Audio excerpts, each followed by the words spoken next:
as well. We have to pray with sincerity, with the pure heart. You can't be doing no witchcraft prayers or evil prayers, wishing people bad or anything like that. Your prayers have to be pure. You see, verse 18, it says, and he prayed again, and the heavens gave rain, and the earth brought forth her fruit. You see, this is what prayer does. Prayer gives us this power. We living under open heaven. We have the spirit of the Most High. We need to understand what prayer, the purpose of prayer. We got to understand that purpose of prayer. Because if you don't understand the purpose of prayer, you won't prosper. And then you can pray. The Bible said people pray. There's another scripture. They pray amiss. Why? Because they're asking for things to heap upon the lust of their flesh. You're not going to get it. It has to be according to the will of the Lord. He has to know that you have others in mind that you want to bless as well. He has to know through your prayers that you're humble, that you're not going to be haughty, but you have really a broken heart, a broken spirit. That's how a lot of us stay healed. You know, we're not having ailments. I'm not saying you never had an ailment or you went through a little trial of sickness and you overcame, you know, but it's like to stay healthy, to not be afflicted with like grave disease that just going to take your life out here because there's some sin or whatever is going on. You want to stay whole and healed. Be pure in your conscience and in your thoughts towards the Most High and men, you know.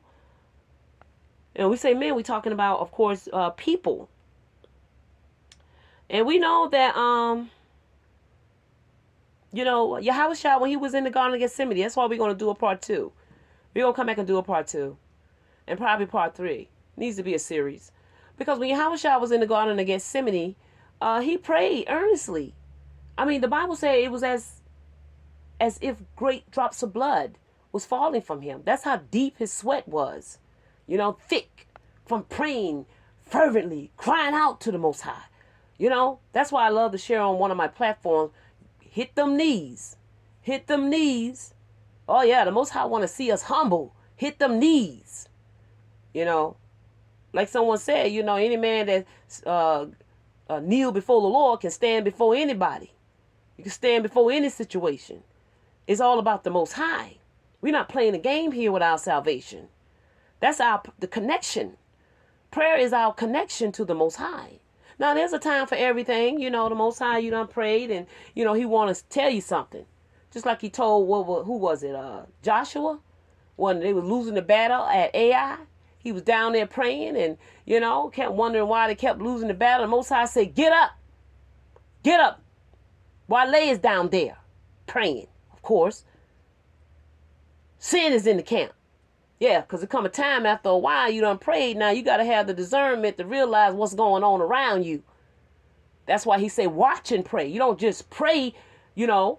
There's 2 factors to it. Watch and pray. So if you're praying all the time, you're not watching, you're going to miss something. And Joshua had to get up because Achan stole something from the battle at Ai, you know, that the Most High told him don't touch none of the spoils. He going to touch an idol, put it in his tent. So the Most High saw that he transgressed the commandments and transgressed the spirit of the Lord by stealing. So, you know, you don't just stay down there. You don't mess up your home. You ain't watching and praying. You just down there. You just praying. Yeah.